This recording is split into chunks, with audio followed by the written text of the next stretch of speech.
He's getting older. Pour some sugar on me! Oh, hit the full button! But not wiser. Come with me if you want to This live! is The Lefty Show.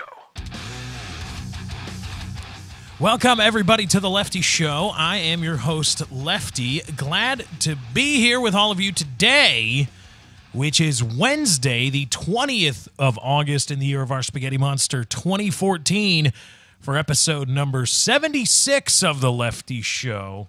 As we keep... No, actually, 77. What am I doing? I'm losing count. That's not good. That's not good at all. I can't... Well, let's confirm this. Yeah, it's episode number 77 of The Lefty Show. Number 76 was yesterday, in which we talked about White Boy 7th Street and K-pop being arrested for felony drug charges. Today's a whole new show. Different topics and the like. Number 77 of The Lefty Show. Wow, I got to amend my little thing here. I got records keeping here, and I was off. I thought The Lefty Show...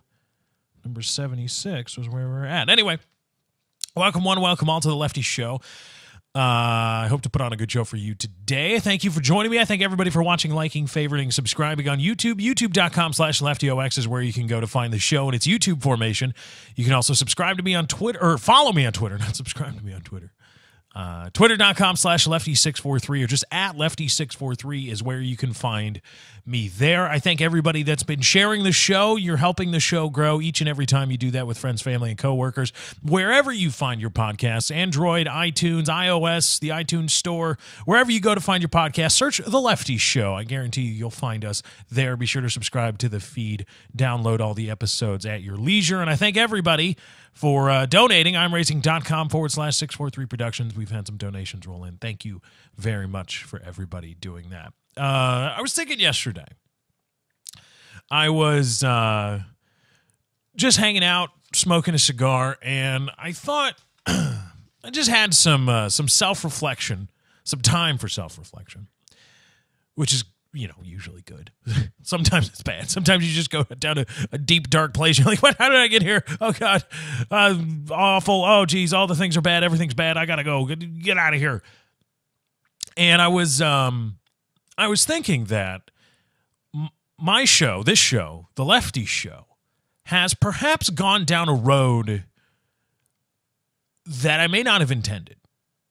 And what I mean by that is perhaps the show is very caustic, and I've always intended it to be.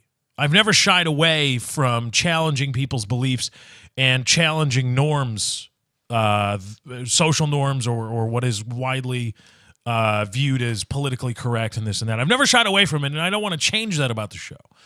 But I think that it's possible that my use of language, specifically explicit language, perhaps can sometimes derail points, derail my meaning, or obfuscate my meaning, or in any other way detract from the overall message of the show, and maybe even the entertaining, comedic aspects of the show, whatever they are, bad. But I think that it's possible, not necessarily the way it is, or even likely, but I think it's possible that using, quote, curse words, cursing a lot, might detract from the show. Now, I list the show as explicit on iTunes so that I can get away with saying crazy things and talking about cocaine and boobies and stories of that nature. But I think that dropping F-bombs, MFer and suck my this and get off on this and all, going down that road. One, again, like I said before, it may detract from what I want the show to be, and detract and turn people away from what I have to say, what I'm trying to communicate. Because the show isn't just me dropping F-bombs. It's not supposed to be, at least. That would be not a very fun show to listen to if I can just continually find interesting ways to introduce the F word. But also, I think that it's probably not a good track to get into. It's not a good way to go about communicating your ideas, to rely on swearing, to rely on explicit language. I mean, you can drop you reserve an F-bomb. You've always got that F-bomb in your holster. You've always got, or it's in the chamber. It's always there just in case you need it. You can unsnap that holster once in a while. You know, you've got a couple other magazines of, some other words that you can pull out. You know, you can, you can add MFer to that and things like that. But I don't think that it's. I was just thinking, and I thought, I swear a lot on this show. And I can swear on this show because I'm on YouTube and I'm listed as explicit on iTunes. So people know when they find the show, like, oh, there's going to be swearing. Attention, there be swearing ahead. But while I have that ability, maybe it's not good to come to rely on that to communicate. So here's what I'm going to try to do. I'm going to try to restrain myself. I've allowed myself to become almost dependent on cursing to communicate. And I think that, whatever lies ahead for me, again, like I said with White Boy, 7th Street, and K-pop, YouTube isn't forever, and I know that. And I've been in this business for 4 years. So whatever the average life cycle, it's like the average mammal lasts, according to the historical geological record, the average mammalian species lasts around 2 to 4 million years. And humans have been around, or Homo sapiens has been around for about that long. And some people use that kind of coincidence as saying, oh, we humans better look out because we're going to go the way of the dodo if we're not careful. And they use, the background extinction rate is all that crazy stuff to say, look, see, we're killing ourselves. All right, maybe. But I know YouTube isn't forever. And there are other things that I want to do, other things that I want to accomplish. I may not even accomplish them. I don't know. Bad. I go into everything, and people may not know this about me, but I go into everything knowing that I'm bad at it. I know. I play games on Twitch, and people say, you're bad. I know. Yeah. Yep. Mm-hmm. Yep. Mm-hmm. Not good. You're bad at YouTube. Yeah. Probably. Yeah. Not good. Not good. Bad. I know. You don't need to tell me. But even though I may not accomplish them, there are other things I want to do. And if I can get a foothold in, say, terrestrial radio somewhere, I can't be going around dropping F-bombs, MFers, suck my this, and get off in that. I can't do it. FCC would be all over me. So, and furthermore, I have to circle back to, there may be some people that they get turned off by incessant cursing. People can make it work. Comedians can make it work. I'm not those comedians. Again, bad. So what I'm going to try to do, what I encourage you to do, if this is how if you write a lot on the internet and you just you find yourself communicating in way more expletives than you thought, maybe this is a good thing. Maybe this is a good chance. Come along with me. Weight loss videos are always a big thing on YouTube, always have been. And people do come join me in my weight loss efforts and da-da-da-da-da. Come join me in my not swearing efforts. Not that you can't swear. Not that it's bad to swear or inherently wrong or evil or anything like that. But it may be better to hold those expletives in reserve. Just you treat them like strategic warheads. You don't just, we need to stop ISIL or ISIS because they can't decide on a name. And they call themselves IS, ISIL, and ISIS. And I'm like, what the? Come on, pick a name. What are we doing? Now, we have strategic warheads. Many countries that don't like ISIS, ISIL, IS have strategic warheads. But you're not dropping them on them because, no. We hold those in reserves for the big baddies. That's when all the chips are down, when things are really bad. That's when we pull out all these things. So maybe it's best to hold them in reserve and to I can call you an MFer. I could right here, but I'm not going to because I need to reserve that for somebody that really deserves it so that when I say it, people know, hey, this is something important. And it plays into something I talk about a lot as well. And again, I caveat Caveat, of course, I'm probably going to screw up and let one slip, and that's okay because I'm on YouTube and explicitly labeled on iTunes and all that. So it's okay. I'm not, this isn't like I've got a swear jar.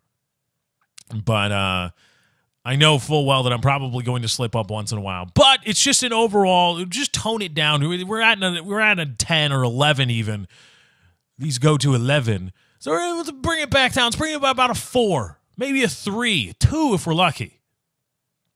Treat it like a terrestrial radio gig where you can get away with one once in a while because I don't have a dump button and I'm not on a delay because this is a recorded thing. Anyway, like I was saying, it gets into something I'm talking about, or I talk about a lot, or I've talked about before, which is when there are a lot of people in this business, in the entertainment business in general, YouTube specifically, but you can look around and find people like this everywhere.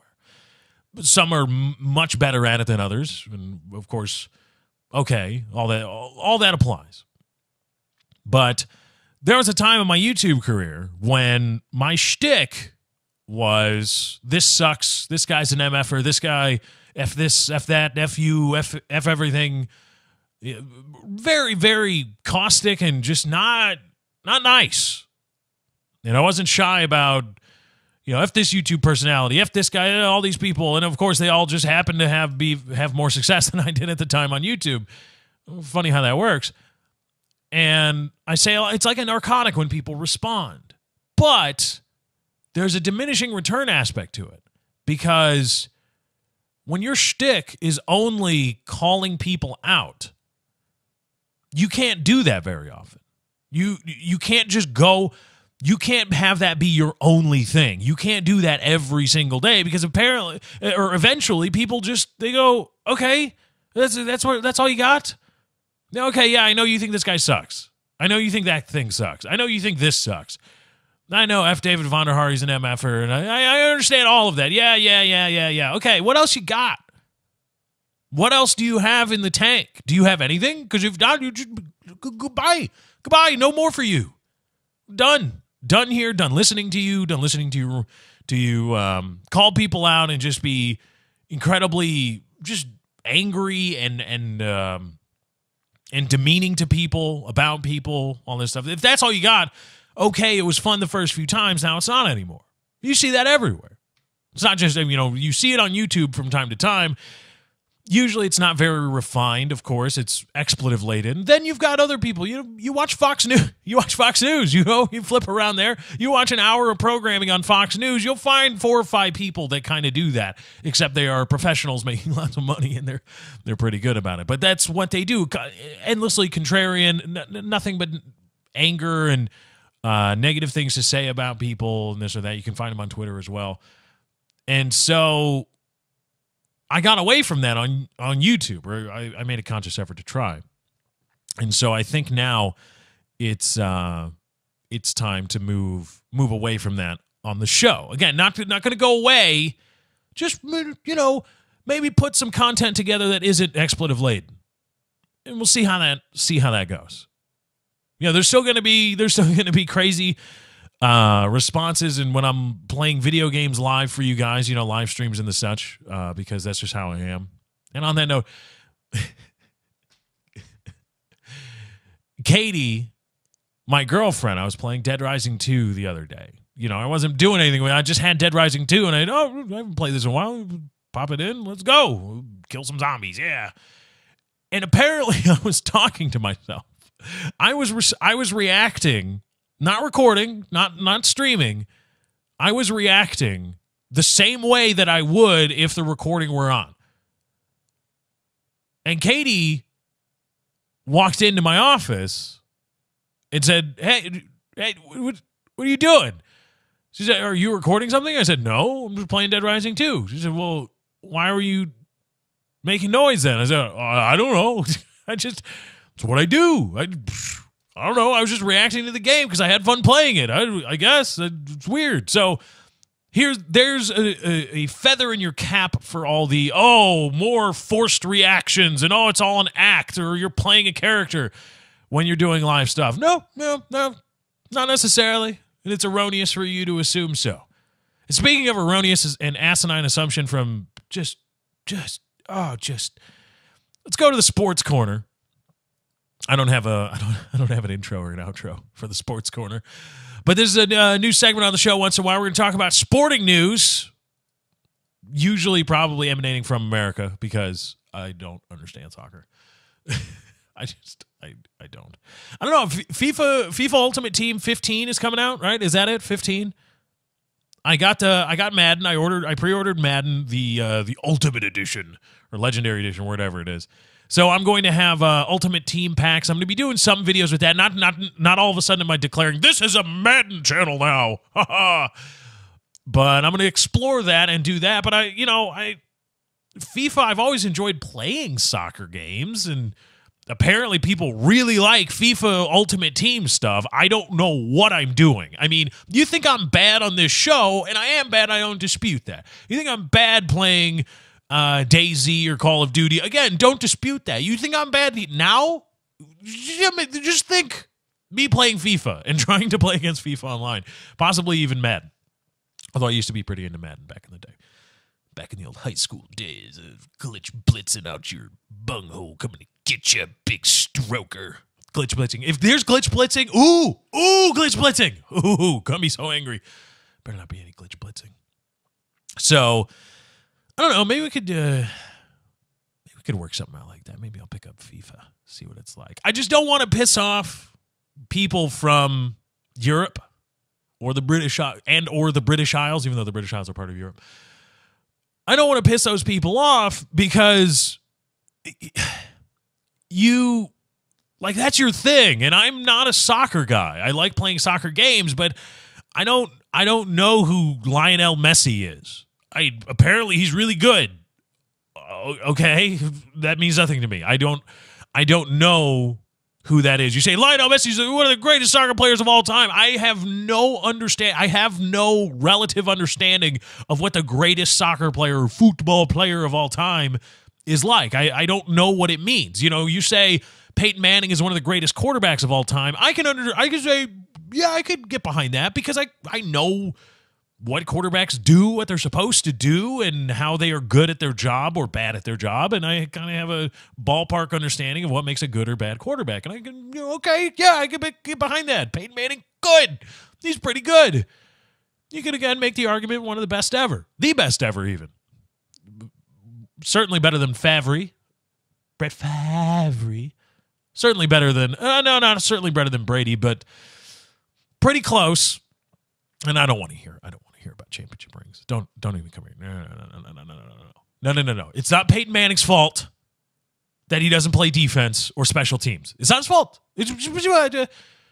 All those things come together to make a championship team. Peyton Manning has to do with 1/3 of all three of all phases of the game. He's in control of 1/3. He's really good at that 1/3, but he has little to no. I don't know what the statistical, I don't know, maybe an offense can influence a defense starting position, this or that, maybe.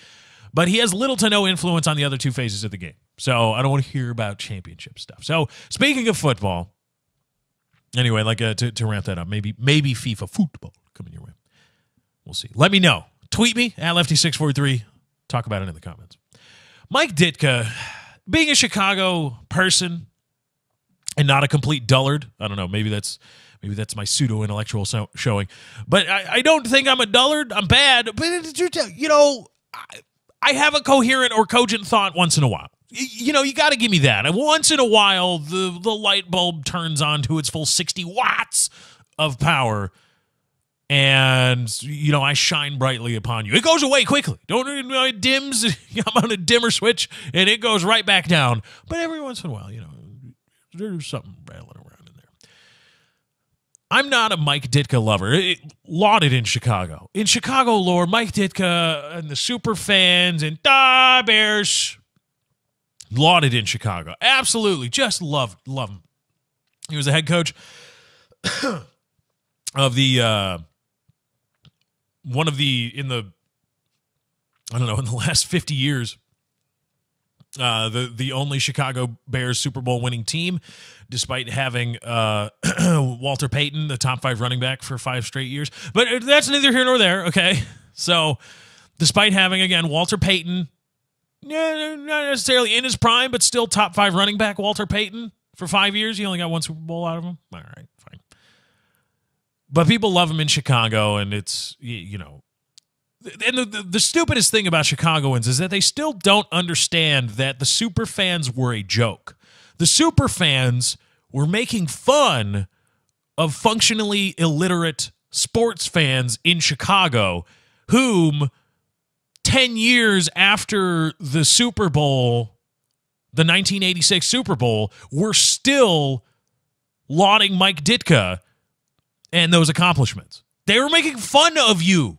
They are making fun of you. It's not a look at how great Chicago sports fandom is. It's a look at how stupid and mouth-breathing these people can be because they really do that.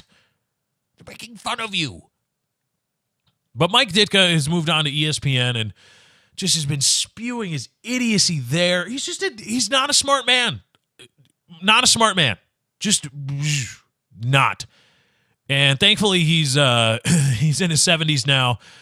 And his drunken kids are probably going to kill themselves off or just somebody else, and then they'll be put in prison forever. So the Ditkers are going to go away for a while, thankfully soon. Not soon enough because Mike Ditka had some things to say about the Washington Redskins name change in the NFL.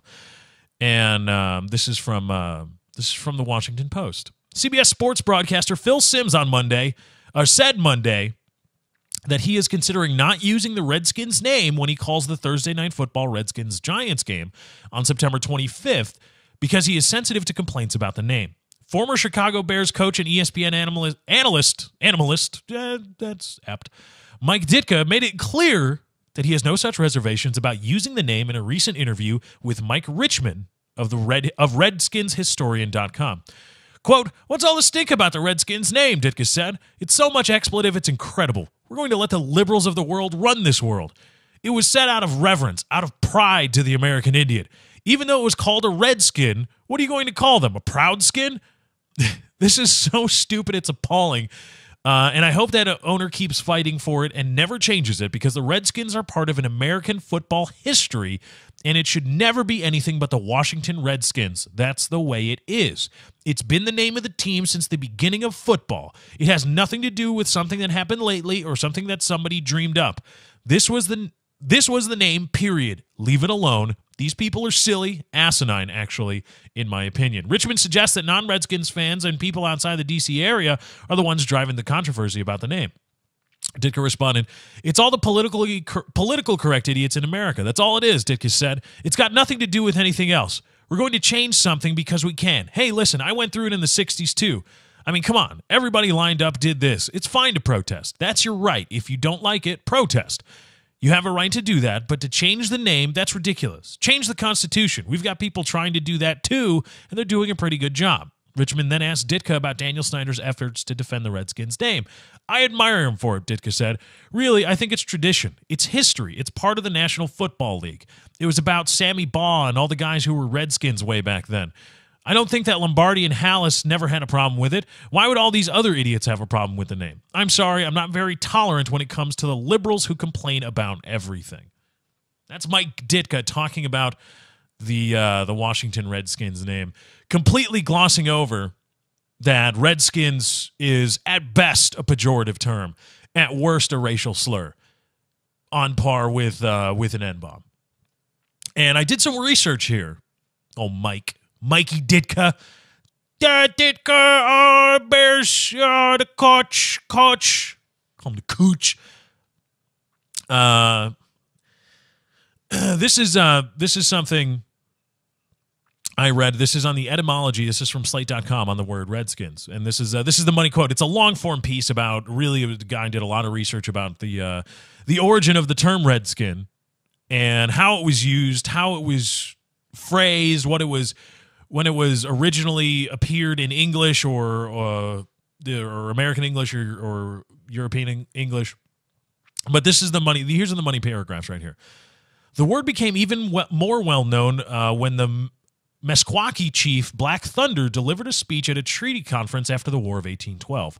Black Thunder, whose words were translated by an interpreter, said that he would speak calmly and without fear, adding, "I turn to all, redskins and whiteskins, and challenge an accusation against me." In the coming years, redskin became a key element of the English language rhetoric used by Indians and Americans alike to speak about each other and to each other. Goddard mentions numerous Indian speeches that were translated and printed in English language newspapers. From such speeches, Goddard observes, James Fenimore Cooper almost certainly learned the word, which he then began using in his novels in the 1820s. Okay, so here we have a guy who's done all the research. I don't question his credentials or his moxie, saying that it became a term that Indians and it became a rhetorical term. You used it to refer to people like white person or like white and black. It became on that level. It was a descriptor. Okay, it was still red skin. And some people, Indians used it to refer to themselves and to other people. Okay, there's another term that we have. It's not a part of the zeitgeist anymore, but it was part of the lexicon for a while, stopped around the 70s. That's Negro. That's not the hard RN bomb. That's not what I'm talking about. That's a racial slur.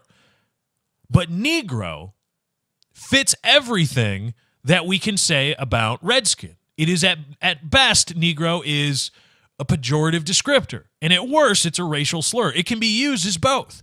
And then, again, in this article, in the research, it says there were many times in which the term redskin was used pejoratively against Native Americans when speaking about war or violence. Redskins attack this, and redskins involved in conflict, much like German became synonymous with violence and anger and negativity and all those bad things in and around World War II, shortly after. Germans do this, Germans do that. German became a slightly pejorative term in its use. So I would say, because it's easy for many people to say, well, redskin is a term to the hard R, to nigger. That's what it is. A lot of people say that. And some people are going to say that I violated my no cursing rule. No, we're having a discussion about the word, and I'm not going to dance around it, because that's just going to muddy the waters. That's going to pettifog, and I'm going to eschew for just very shortly, very briefly, my no cursing rule. A lot of people say, well, Redskins is analogous to nigger. And I said, well, it's not really used I haven't seen it used in that way. And the common rhetorical argument is, well, if there was a team called the Niggers, or an NFL team trying to call themselves the Niggers, how would you respond? And I fallen prey to that too. It's an easy argument to make, because how are you going to say, yeah, there should be a team called that? No, it's a very easy argument to make. But I say now, after doing more research on the origin and etymology of the term, how about this? Again, redskin, it's offensive. People find it offensive, specifically Native Americans. Not all Native Americans, but certainly many do. And it's been used in a negative connotation, but also as a descriptor. Well, we have another word like that was used to refer to black people, and that's Negro. Redskin, then, you can kind of make it fit together. Redskin, not analogous to nigger. Redskin, analogous to Negro. As both because again, Negro used as a descriptor. It was used by black people to refer to themselves. It was used by white people to refer to black people, just as it's the Negroes. Hey, how's it going, fellas? How you doing? But it was also used negatively.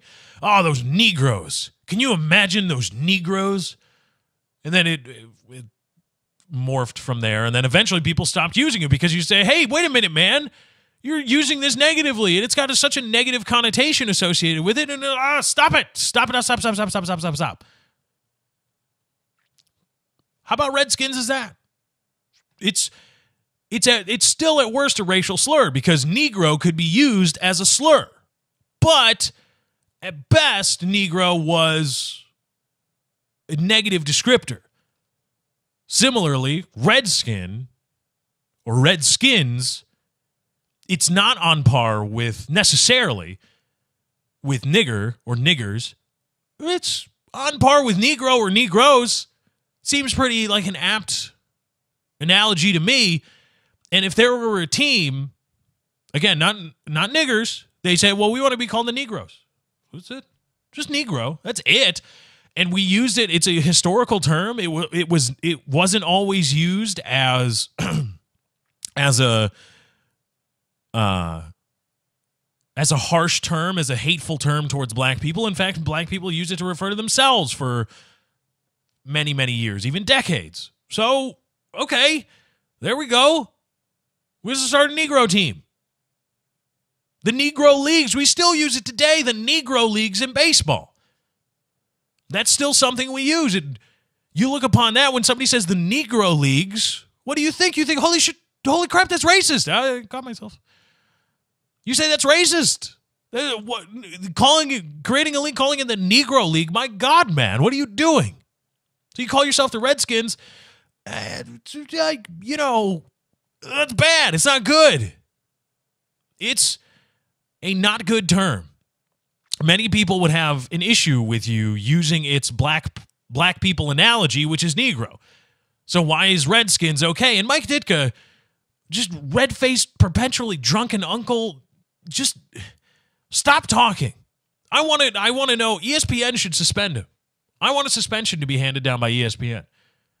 Because here we have, ESPN has been going on a suspension spree. There was a guy who talked about his experience with domestic violence on ESPN radio in the wake of the Ray Rice suspension, and all the discussion talked about that. An ESPN on-air personality used that as a platform to talk about his own experience with domestic violence, in which he was slapped by his fiance and he slapped her back. He was suspended for that. There are many people, many other ESPN personalities, analysts, all being suspended for just saying things that may be interpreted poorly. Now, here's Mike Ditka saying publicly and not being shy about his like of the term Redskins and saying, I am not going to shy away. And even with glee, I will use this pejorative racial term. I am going to use it, and I'm not going to feel bad about it. Now, I will defend his right to do that. And similarly, I will fight for and defend Dan Snyder's right. I'm not making a legal argument here. I will fight for and defend Dan Snyder's right to call his team whatever he wants. Call his team whatever you want. The First Amendment, sure, that applies. Yeah, call it whatever you want, Dan Snyder. Go ahead and be the caustic bastard that I know you to be, and that everybody knows you to be, that anybody with half a brain knows you to be. Go ahead and do it. I will fight for it. But morally speaking, I'll sit there full of hate and anger, and I will dislike you, and I will know you are, a bastard, and I'm not going to go see or watch your games.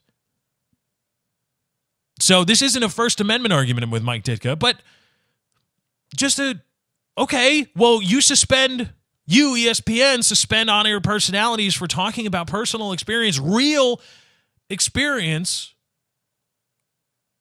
with domestic violence. And it wasn't somebody saying, I beat my wife and I loved it, and I loved every minute of it, it was great, and I'd do it again. He was saying, well, a lot of people are outraged about the Ray Rice situation and not understanding domestic violence. Here's my experience with it and how it shaped me and shaped my relationship with my now wife. And you get suspended for that at ESPN. Now, the drunken corpse of Mike Ditka with a whiskey bottle and a cigar in each hand, can go out and publicly say that he wants to use a pejorative racial term, which is at best pejorative and at worst a racial slur.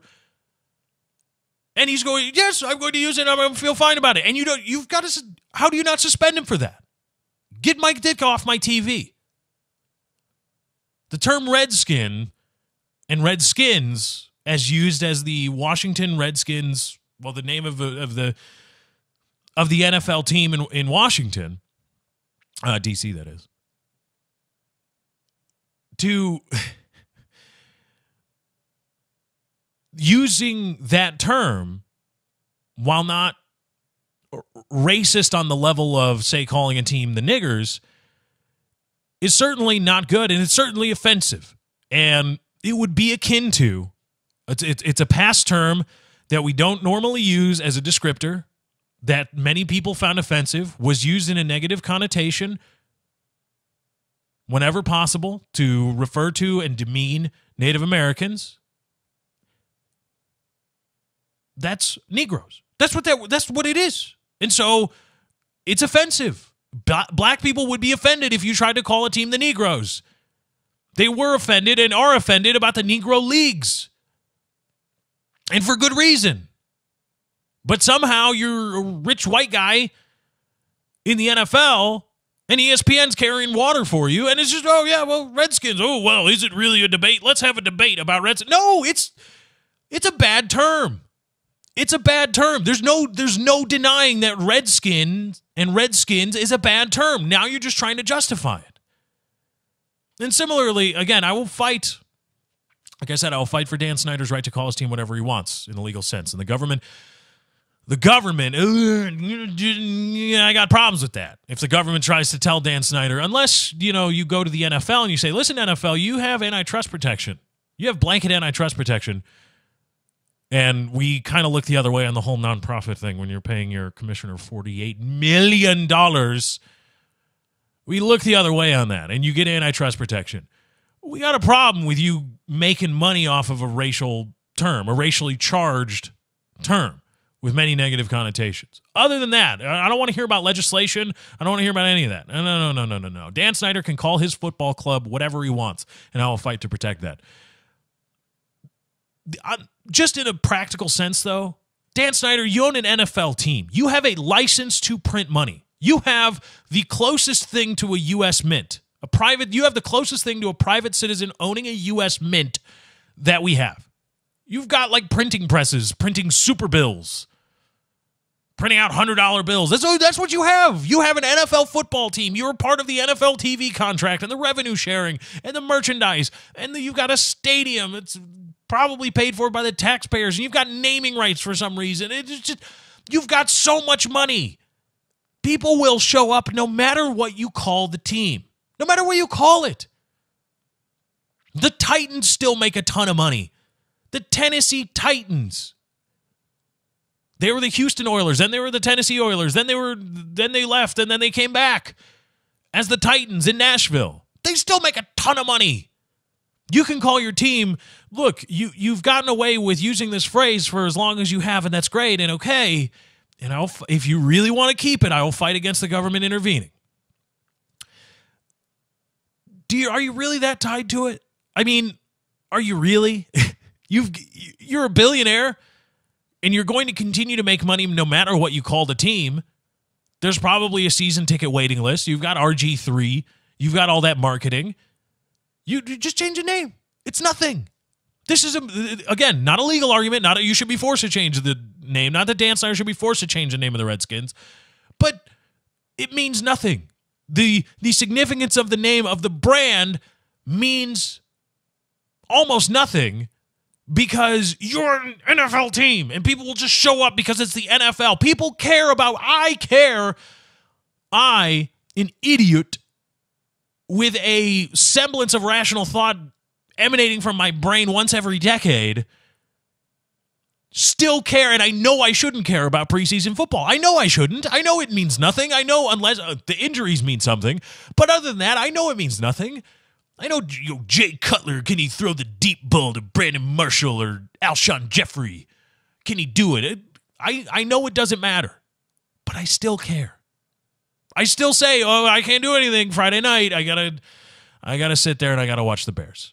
I gotta watch the ball. I gotta see is Jake Long, is he gonna, or no, it's Kyle Long, I think. Is Kyle Long gonna be able to hold on? Is he gonna be holding off the defensive rush or the pass rush, and how's the pass protection, and are they opening holes? Can Matt Forte get to the edge and turn a corner? And I'm still watching it, and I know I shouldn't. I know it doesn't matter. So take that and apply it to owning an NFL team. People will show up. People will care just because you have an NFL team.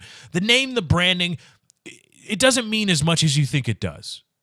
And to close out again, we're going to do some news here in a bit. I will fight again. Finally, I will fight. I cannot stress enough that I will not stand for the government getting involved to try to tell a private corporation what they should or should not be called, unless it's impersonating another federal, because there's time and place. But other than that, I will defend. But come on. I mean, you're not wrong. You're just being a blumpkin. You're just being a blumpkin because you want to, you like the fight. You like I need to maintain this. No, you're going to make money either way. You're going to be printing $100 bills either way, Dan Snyder. Let's do some news.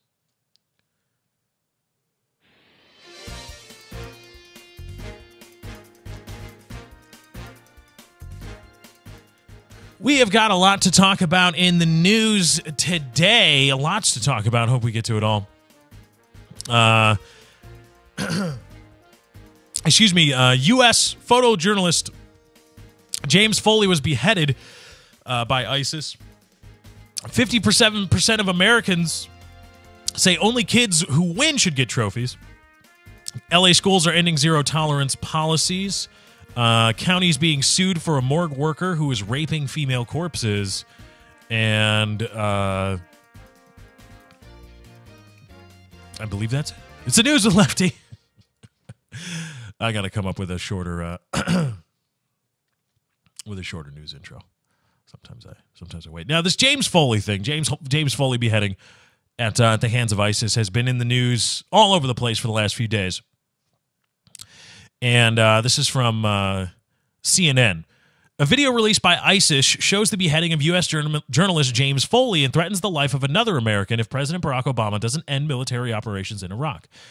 In the video posted Tuesday on YouTube, Foley is seen kneeling next to a man dressed in black. Foley reads a message, presumably scripted by his captors, that his real killer is America. Quote, "I wish I had more time. I wish I could have the hope for freedom to see my family once again," he can be heard saying in the video. He is then shown being beheaded. "We have seen a video that purports to be the murder of U.S. citizen James Foley by ISIS," National Security Council spokeswoman Caitlin Hayden said. "The intelligence community is working as quickly as possible to determine its authenticity if genuine.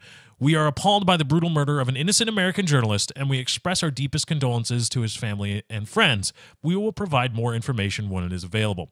Obama was briefed about the video, and he will continue to receive regular updates, White House spokesman Eric Schultz said. ISIS has carried out executions, including beheadings, as part of its effort to establish an Islamic caliphate that stretches from Syria to Iraq. In many cases, ISIS, which refers to itself as the Islamic State, has videotaped the executions and posted them online. CNN is not airing the video. Now, again, a lot of people have been talking about this, and it's been fighting the Ferguson, Missouri riots with for headlines, and I just, a lot of people are making a lot of noise about this. Journalist James Foley being beheaded. And, of course, it's awful. I haven't watched the video, and I'm not going to, because that's just one of the things on the internet. There's a lot of things on the internet that will elicit a very visceral reaction from you. There are things you can watch on the internet, awful things being done to people. People doing awful things being done to people. Much of it legal. I'm not talking about, illegal things. I'm talking about watch this war footage. Watch what it's like to actually be in combat. Here it is. Here's what it looks like. At least from a camera's perspective, not even from you feel it there and everything that it goes into your sensory perception.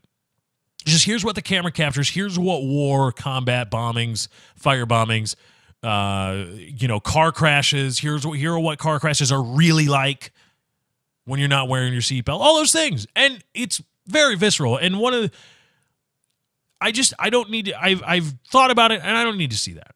I don't need to see somebody being beheaded. I watched the contractor, was it 2004?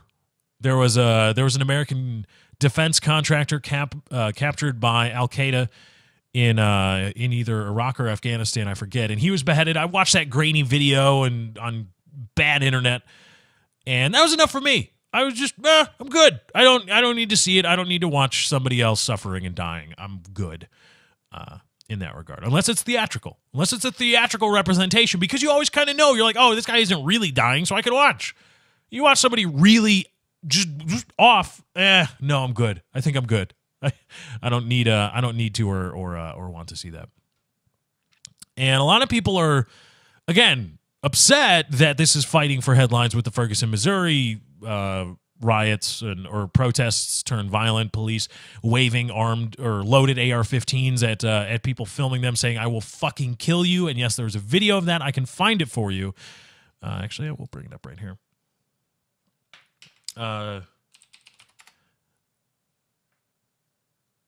Here, it's an awful thing.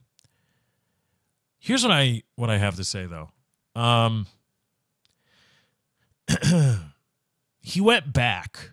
James Foley was captured in Syria by some Islamic militants and held captive for 6 weeks. Again, in 2011, until the fall of their dictator at the time, and he was subsequently released. James Foley was a photojournalist known for capturing Middle Eastern conflicts and war. And he was this teacher at he'd got a postgraduate degree, I believe, from a college, and undergrad at Marquette, postgraduate somewhere else. And he had went to Syria in 2011 to photograph the protests or the fall of the government there, and was subsequently captured at gunpoint, apparently, and held for 6 weeks. Held for 6 weeks by Islamic militants. And then released in 2011. And he went home and talked about his experience there. And then in 2012, he went back to Syria. It was Libyan. It was in Libya at the time. The Libyans!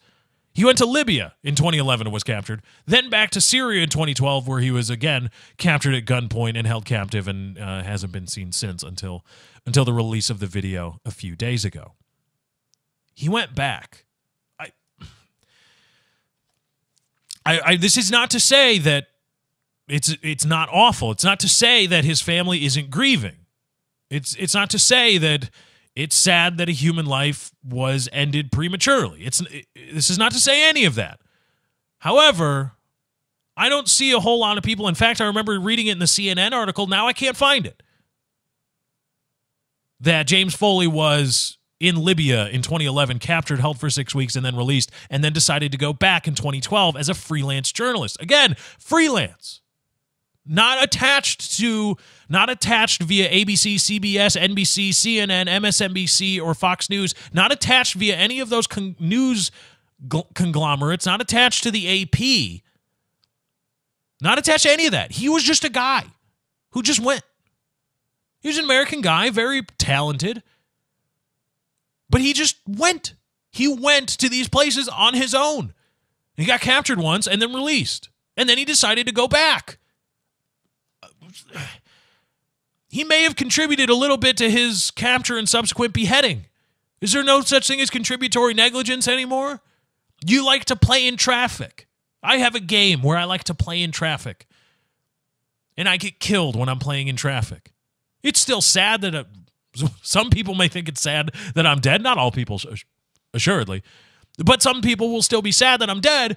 But it would be remiss for those people to not mention, well, he did. It's sad. I wish he wouldn't be dead. And James Foley, I wish he wouldn't be dead. And many people wish he wouldn't be dead. But, people who would feel bad for me being dead as a result of my little game where I play in traffic, or, okay, we'll make it even more like what he did, go play in war zones, they would be remiss to not say, well, he did like to play in traffic. He did like to play in war zones. I don't feel as bad about the loss of James Foley when I know that He went over to Libya on his own in 2011 as a freelance journalist. He's going to take pictures and then sell them. He wasn't hired by, he didn't go there with the CNN strapped across his chest. He didn't go there attached to a military division or to any kind of military like large news outlets sometimes do. He didn't do any of that. He was just a guy who went on his own. He's like, well, I'm going to freelance and take pictures and take them back and sell them for a lot of money, which a lot of people do. A lot of paparazzos. They're freelance. They're not attached to anybody. They're just guys with cameras, guys with really big cameras and lenses that want to see boobies of celebrities. Or sometimes just bad when getting out of the car and bad. Underwear, ladies, please. Okay? Some of you, underwear. He went on his own in 2011. Captured and released, held for 6 weeks by an Islamic militant group. Was that a fun experience for James Foley? Do you think he may have learned throughout that experience, gee, I should really do all I can to not be captured by an Islamic militant group again, because this is not fun. Was he at like the Ritz in Libya? The Libyan Ritz? Was he? No, he was probably in a hole somewhere, not living a kind existence for 6 weeks. And then he got out and came home and talked about it and how awful it was. And then he went back on his own. I'll be sad that his life was, pardon the pun, cut short. He went. And he even knew what it was like were he to lose that bet. I talk about it all the time. When you play Russian roulette, you've got a 5 in 6 chance of winning Russian roulette. You've got great odds in winning Russian roulette. But that one time you lose Russian roulette, you lose everything. It's gone. The cliffside is so high. The drop-off is so steep. You only get one chance to lose Russian roulette. James Foley went to a war zone as a white guy to just take pictures, not associated with any news conglomerate, and was taking pictures and lost that bet. He said, well, I hope I don't get captured or shot or anything like that by the people fighting. And he lost that bet once in 2011. And he won the bet somehow when he was released. Then he decided to bet again. You got to push yourself away from the table at some point. It's on you to push yourself away from the table. When you win a bet, when you break even, he broke even when he was released. Oh, crap. I'm so lucky I came out of there with my ass intact. My God. I can't believe it. I'm alive. Sweet. You push yourself away from the table. The guy that's been sitting at the blackjack table in Las Vegas, you can find one probably every weekend, who's been sitting there for 36 hours, and he's lost everything. He's got his nose wide open at the blackjack table. Do you feel sorry for that person? Where they've got $50,000 markers all over the place and it's all gone? Do you feel bad? I mean, really bad? Are you saying, oh man, I'm sorry you lost all your life savings? That's awful. You can empathize or sympathize. Dang it, I still screw up the two of them. You can sympathize with that. But don't you also, you should have pushed yourself away from the table if you didn't want to lose it all. I mean, I'll feel bad that you lost it all, but you should have pushed yourself away from the table. I will feel bad that James Foley is dead. But he should have pushed himself away from the table, and he didn't. The fact is, contributed to his death. He broke even and decided to gamble again, and he lost. I got a hard time feeling that bad for you when that's what you decide to do. In other news, this is from Reason.com. This is based on a poll of, I looked it up, based on a poll of 1,000 people, 500 landline and 500 cell phone calls, 500 respondents. 57% of Americans say only kids who win should get trophies.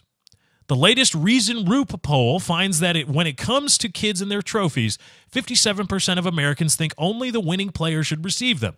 Another 40% say all kids on a sport team should receive a trophy for their participation. Now it goes into they ask people about their education level, their income level, and they try to tie all these things to different things. But when you do that, when you start trying to extrapolate more and more nuanced information from a sample size that's 1,000, and then you try to say, hey, or you try to extract, and then you extrapolate it to say, hey, of these 1,000 people, we found this. That means all Americans like this.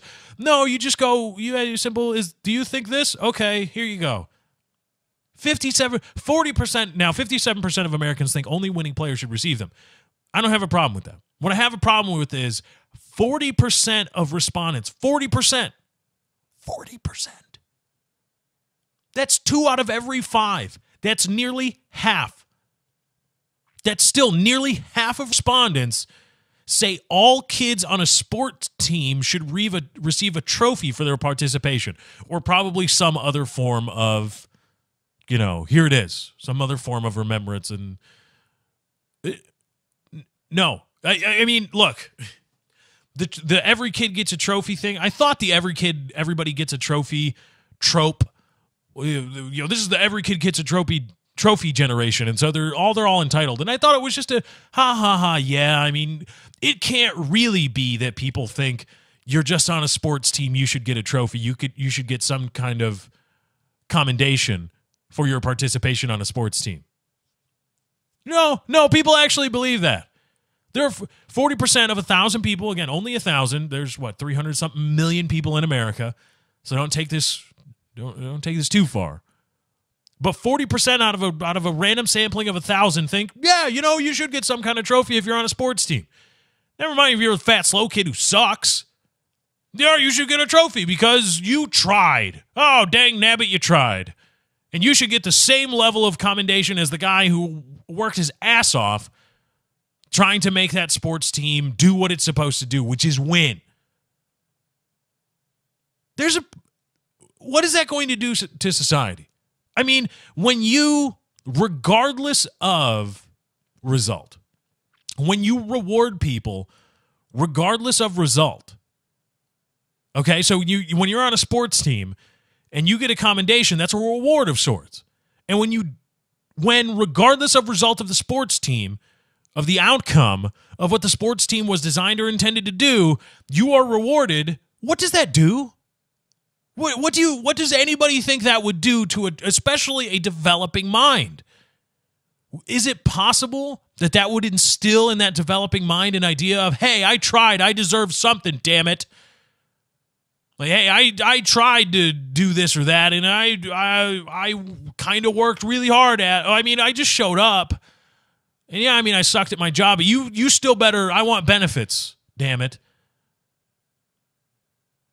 Is it possible that would create some kind of, what could we call it, entitlement complex? Could it possibly create in young minds a feeling of entitlement to compensation or commendation for merely just showing up and being a part of something? Is that good? How could anybody think that's good? Oh, we reward people for just, and I believe it's the movie Hardball with Keanu Reeves, where there's a line that everybody seems to love this movie. I've never seen it, but it's got Keanu Reeves and bad baseball. What could possibly be good about it?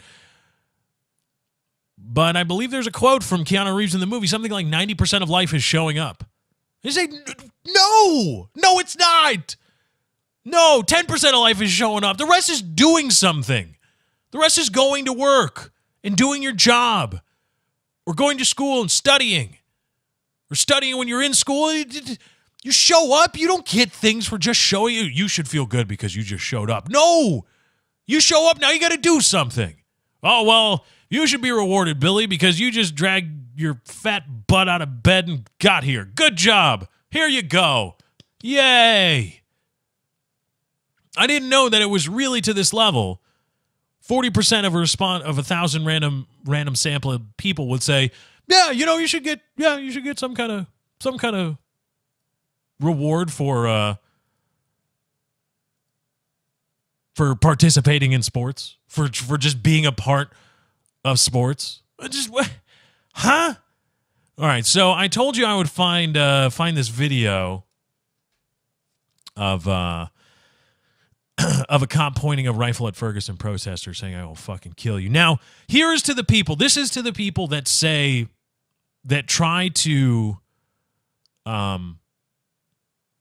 make this about Mike Brown, that make the protests now, to me, the protests now and the outrage now is at the overwrought police state, at least in Missouri, but I believe it's indicative of a police state throughout America, a militarized police state or a military state. This is video. I can't show you the video because it's not mine, but I will play it I will play the interesting parts and cut it off, and I'll try to describe to you what's going on. This is from Ferguson, Missouri. This is a body armor clad police officer brandishing what it looks to be an AR-15 loaded at supposedly peaceful protesters armed with camera phones. Okay, this is the scene. That's the scene. Here it is.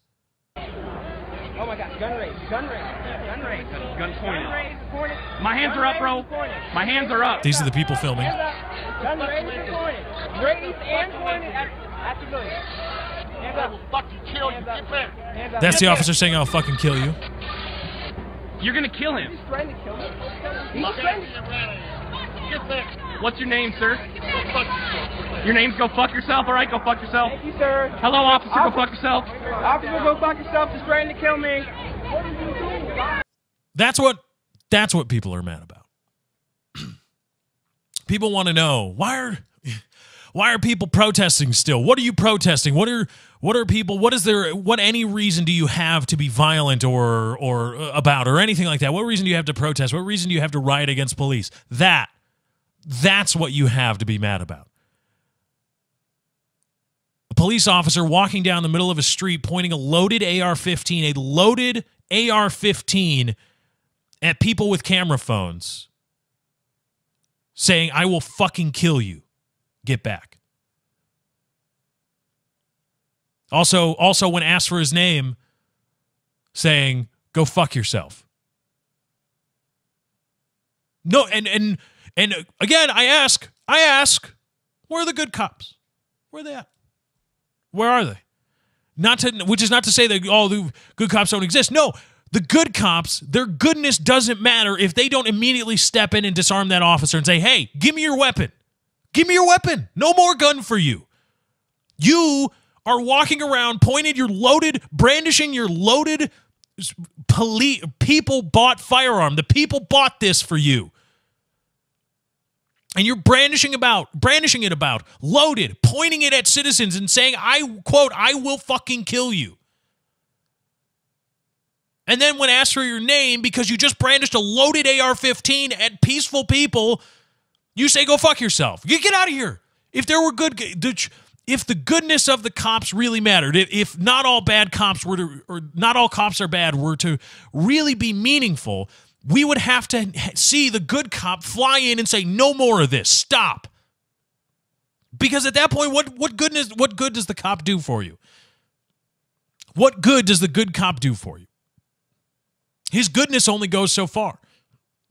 Not all cops are bad implies that some cops or many cops are good. Okay. Well, if their goodness only goes so far as to say, "Well, I'll be good to you so long as there's no other person with a badge doing something bad to you." If there's another person, if I'm a good cop, but I'm watching the bad cop do something bad and wrong to you, I'm not going to step in, then I don't care if you're good. And it doesn't matter. Why would it matter if you're good? If your goodness only goes so far is to treat me kindly. But if you see a bad brother police officer brandishing a loaded AR-15 at peaceful people and saying, "Get back or I will fucking kill you," disarm him. Grab the gun. No more for you. Officer Blumpkin, get out of here. No more for you. That's what good cops should do. But that didn't happen. So I ask again, where are the good cops? Where are they at?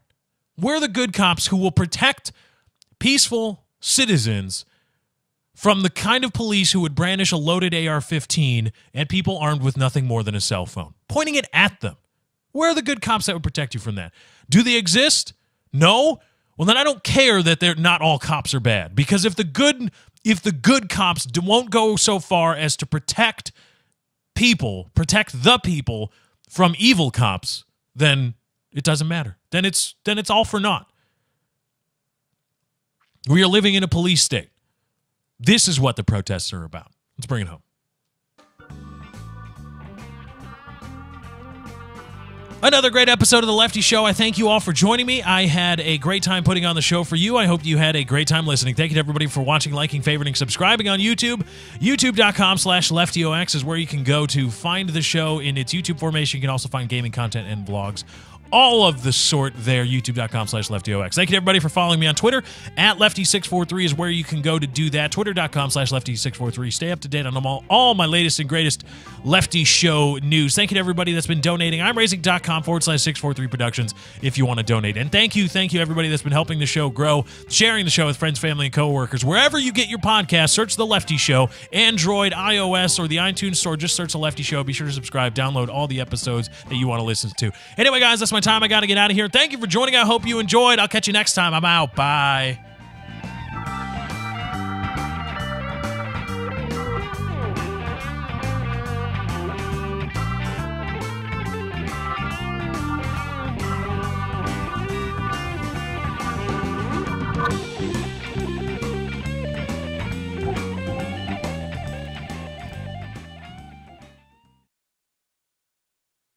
Hey, welcome to Con Air.